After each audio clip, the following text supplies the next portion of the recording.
This episode starts with something I always love to see. Itadori is using his trademark technique of just pummeling the ever-loving crap out of some unfortunate cursed spirit. He's trying to make sense of the situation, but before even I can understand what's going on, something else surprising happens, and I'm glad to see it. It looks like Itadori, Megumi, and Nobara are all fighting side by side. This is something I have rarely, actually never gotten to see before this episode. Because, you see, I'm currently watching Jujutsu Kaisen out of order. This time I decided to ask for feedback in the comments, and based on the replies I got, I thought it would be fun to watch two episodes. Season 1, Episode 23, and then Season 1, Episode 4. In the spirit of this video series, I thought I'd watch them in the reverse order, but I will be watching them both in a single session. So the Season 1, Episode 4 video is already in the works, and I've already seen it by the time you're watching this. Megumi and Nobara are doing a really good job of cleaning up these weak enemies, but from what I can tell, they are replicating all over the inside of this cave, maybe? Is that what this is? Then a magic hole opens up in the wall, and Kugisaki gets grabbed, and I guess she's being dragged out to somewhere.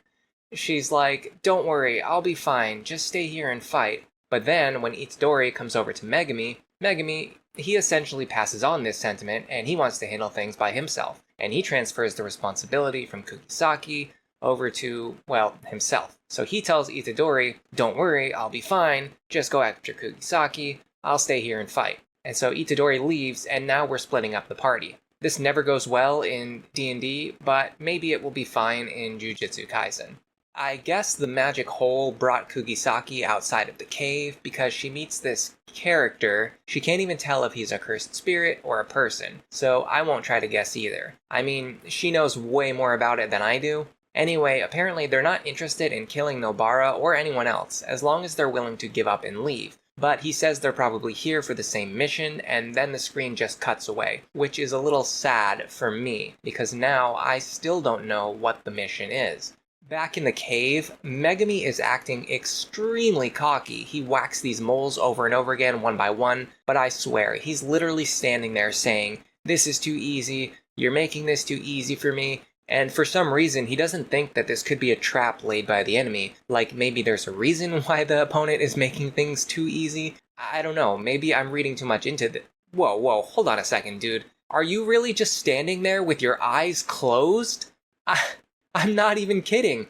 Megumi stands there with his eyes closed in the middle of a fight for it's gotta be 4 straight seconds. And this is a series where I know, okay, I've only seen about 8 episodes at this point, and the enemies have launched about 15 sneak attacks, okay? This is a series where, you know what, I'm not even gonna rant about it, but come on, man. You're in an anime where the enemies love to sneak attack, and you're standing there with your eyes closed in the middle of a battle. Well, let's see how that works out for you.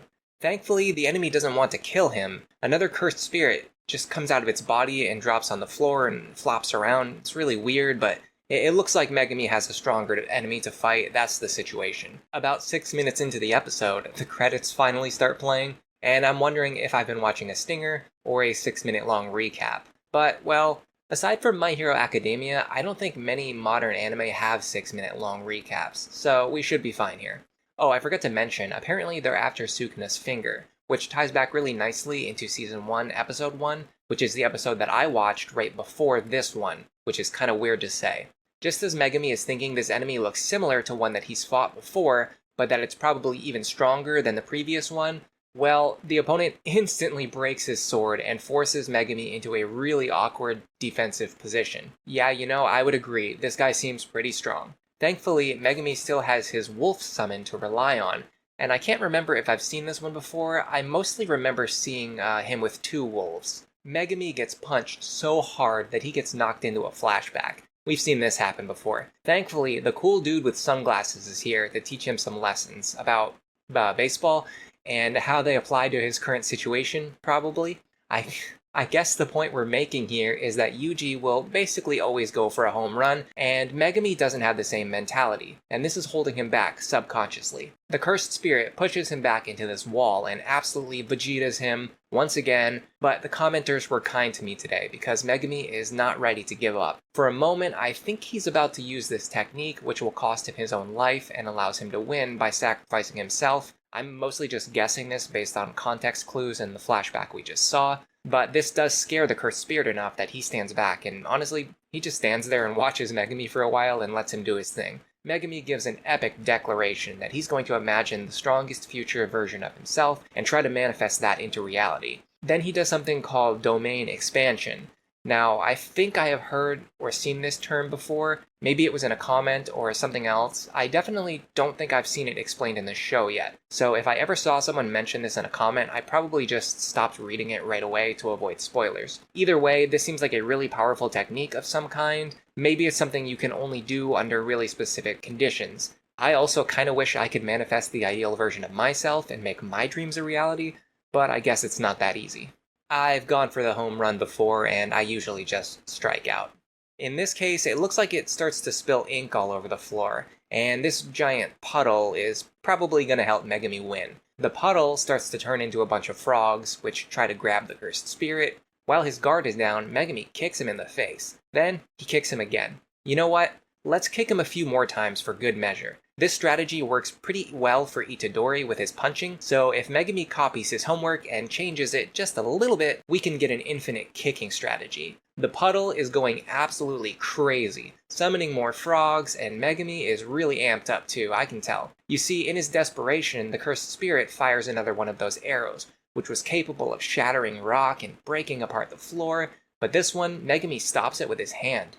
Even though it damages him and almost hits his face, the fact that he was able to stop it is still really impressive. Some birds come out and start harassing the boss monster, the way seagulls might harass you if you go to the beach and try to have a picnic. But this is no picnic for the cursed spirit. He's getting shocked, bitten, grabbed, kicked, pummeled, until he breaks out the ultimate move. Dude just T-poses on these birds, and for whatever reason, his T-pose is so strong that it causes a giant light to come out, and the light disintegrates the birds, and it evaporates the puddle. Then he looks at Megumi, and you can tell, this is a threat. Your puddle is gone, bro. Now, what are you gonna do? Well, Megumi has a pretty good answer to that. It seems like what he's gonna do is just sneak attack the enemy from behind, and if there's one thing in Jujutsu Kaisen stronger than a T-pose, it's a sneak attack from behind. The giant wolf does a good job of one-shotting the cursed spirit, and now Megumi is exhausted. The cave that they were fighting inside starts to magically disappear, and I'm just going to accept that and move on with my life, because I'm happy to see a battle get completely resolved with no cliffhangers. And that was just part 1 of the episode. Part 2 dives immediately into a flashback, which starts with Megumi beating down on a mountain of bullies. No, I'm not even kidding. These guys are stacked up into a pile. It's at least a hill, you gotta say. And he's lecturing them about morals and all that good stuff. Apparently, these bullies were giving the other kids a hard time. But it doesn't seem like Megumi is friends with the other kids either, so he's probably just doing some kind of vigilante Batman type thing. This girl shows up, and she's really disappointed in Megumi for getting into fights, but he kindly lets me know that this is not his mother, which is good because that narrows down the list of possibilities to just about 3 billion people instead of 3,000,000,001 as to who she could be. He says that he hates bad people, but he also hates good people like her. Then he tries to leave while acting all cool. But she throws a juice box at his head, which I thought was pretty funny. Okay, we get a huge amount of backstory all condensed into a relatively short scene, so I'm going to try to explain it. Megumi's dad is from a clan called the Zenin clan, and he was originally planning to run away and have Megumi as a child, and then use Megumi as a weapon against the clan. But I guess what happened instead is that he met this woman and got together with her. Okay, so this woman had a daughter named Tsumigi. Maki's dad and Tsumigi's mother decide to run away together, and then he made this really weird decision to sell Megumi back to the Zenin clan so dad and his new girlfriend could have money. I think the cool dude with sunglasses went to the Zenin clan, and he asked them if he could take Megumi and train him as a Jujutsu sorcerer instead. So now they're paying the cool dude with sunglasses to take care of the kid that they just paid for. I guess bizarre decisions are a trademark of the Zenin clan, Anyway, now Megumi and his stepsister live together without any parents, I think. But unfortunately, she had a curse put on her, and she basically went into a coma.